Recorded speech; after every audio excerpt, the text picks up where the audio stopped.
আসসালামু আলাইকুম। আমি মোহাম্মদ বিরাজ। স্বাগতম করছি এথেরিয়াম ক্রিয়েটিভ থেকে। আপনারা কি বর্তমানে ফটোশপ বা ইলাস্ট্রেটর ওপেন করার পর স্ক্রিনে দেখানো এই প্রবলেমটি ফেস করছেন? যেখানে বলা হচ্ছে যে লাইসেন্স সমস্যার কারণে আর মাত্র ৪ বা ৫ দিনের ভিতরে আপনার প্রিয় সফটওয়্যারটি ক্লোজ হয়ে যাবে। চিন্তার কোনো কারণ নেই।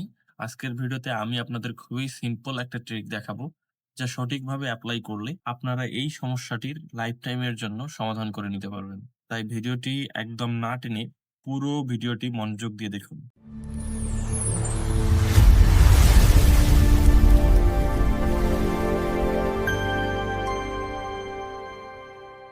তো চলুন প্রসেসটা শুরু করা যাক। আপনার প্রতিটি স্টেপ খুব ভালোভাবে খেয়াল করবেন। আমরা ১ম এ চলে যাব উইন্ডোজে। উইন্ডোজে গিয়ে সেটিংস এ যাব। এরপরে চলে যাব প্রাইভেসি অ্যান্ড সিকিউরিটি তে। এরপরে উইন্ডোজ সিকিউরিটি এখানে ক্লিক করব। এরপরে চলে যাব ফায়ারওয়াল অ্যান্ড নেটওয়ার্ক প্রোটেকশন এইখানে। আমাদের কাছে নতুন একটা উইন্ডোজ সিকিউরিটির পপআপ শো করবে। এরপরে আমরা অ্যাডভান্স সেটিংস এ চলে যাব। অ্যান্ড আপনাদের মেবি দেখা যাচ্ছে না। এখানে ইয়েস করতে বলবে উইন্ডোজ সিকিউরিটি। দেন আমরা ইয়েস করে দিব। এটার নিচে হচ্ছে একটা পপআপ শো করতেছে, যেটা হচ্ছে Windows Defender firewall and with advance security. এইখানে আমরা অনেকগুলো অপশন পাচ্ছি। দেন এখান থেকে আমরা চলে যাব ইনবাউন্ড রুলে। এইখানে কিছু কাজ করলেই আমাদের হয়ে যাবে। তারপরে চলে যাব অ্যাকশনের এখানে গিয়ে নিউ রুল অ্যান্ড এইখানে বিভিন্ন ধরনের স্টেপ দেখাচ্ছে এবং এইখানে রুলগুলা দেখাচ্ছে। এখানে আমরা প্রোগ্রাম সিলেক্ট করে নেক্সট করে দিব।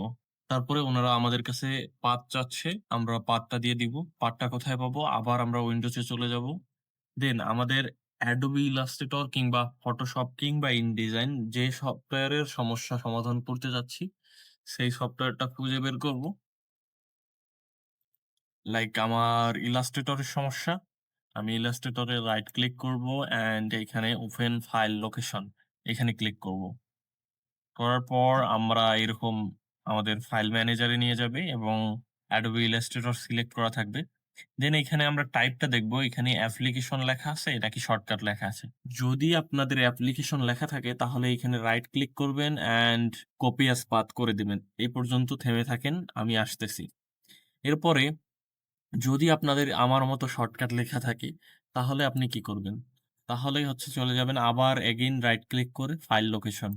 ফাইল লোকেশনে গেলে এইখানে অ্যাপ্লিকেশন লেখা বের হবে। যদি অ্যাপ্লিকেশন লেখা বের হয় দেন আমরা এটাকে রাইট ক্লিক করব এগেইন। রাইট ক্লিক করার পর কপি অ্যাজ পাথ, যেখানে পাথ চাইছিল ওইখানে ফিরে যাব। যাওয়ার পর এখানে এটা পেস্ট করে দেব। পেস্ট করে দিয়ে নেক্সট করে দিব। নেক্সট করে দিলে জেনারেলি আপনাদের এই সমস্যাটার সম্মুখীন হইতে হবে। Windows Defender firewall advance security the specific program path invalid character এটা দেখাবে। ওকে করে দিব। এটার সমস্যার সমাধান করব কিভাবে? এইখানে যে আমরা পাথটা পেস্ট করছি, এইখানে আমরা এই যে ২ টা কমা আছে, কমা ২ টাকে রিমুভ করে দিব ব্যাকস্পেস দিয়ে। দেন আমরা একটু ঐদিকে চলে যাব। এইদিকে গিয়ে এই দিকের যে কমা ২ টা আছে, এই ২ টাকেও রিমুভ করে দিব। দেন আমরা নেক্সট করব। দেখব আমাদের প্রবলেম সলভ হয়ে গেছে। এরপরে এইখানে আমরা block the connection A click করব। দেন নেক্সট কে ক্লিক করব। মেক সিউর এই ৩ টা অপশনে আমরা চেক বক্স গুলা অন করে দিব। দেওয়ার পর হচ্ছে নেক্সট করে দিব। দেন এটার একটা নেম দিয়ে দিব। নেম আমি যেহেতু এআই এর সলভ করতেছি, তো আমি এখানে এআই লিখে দিব। এআই লিখে দিয়ে নেক্সট করে দিব। ফিনিশ। দেন আমরা এটাকে আবার ওপেন করব। ওপেন করে ইনবাউন্ড এর কাজ শেষ অ্যান্ড আউটবাউন্ড এর চলে যাব। নিউ রুল এ চলে যাব সেম ওয়েতে। দেন প্রোগ্রাম সিলেক্ট নেক্সট। সেম কাজগুলাই করব। আমরা পূর্বে যে পাথটা কপি করে রাখছিলাম এইটাকে আমরা পেস্ট করে দিব। পেস্ট করে দিয়ে আবার সেম ওয়েতে এখানকার ঊর্ধ্বকমাগুলো আমরা এখান থেকে রিমুভ করে দিব। দেওয়ার পর next and block the connection next. Check the wall box next and rename this software AI finish. এখানে চাইলে আপনারা আপনাদের ইচ্ছামত নেম দিতে পারেন। এখানে কোনো সমস্যা হবে না। দেন আমরা ফিনিশ করে দিব। ফিনিশ করে দিলেই আমাদের কাজ শেষ। ব্যাস জাস্ট এই ২ টা কাজ করলেই আমাদের হয়ে যাবে। কাজ শেষ করার পর উইন্ডোজ গুলা ক্লোজ করে দিবেন এবং আপনার Photoshop বা Illustrator ওপেন করার আগে আপনার কম্পিউটার বা ল্যাপটপটাকে রিস্টার্ট দিয়ে দিবেন। দিয়ে নতুন করে আপনি সফটওয়্যারে ঢুকবেন, দেখবেন আপনার কোনো ধরনের লাইসেন্স প্রবলেম হচ্ছে না।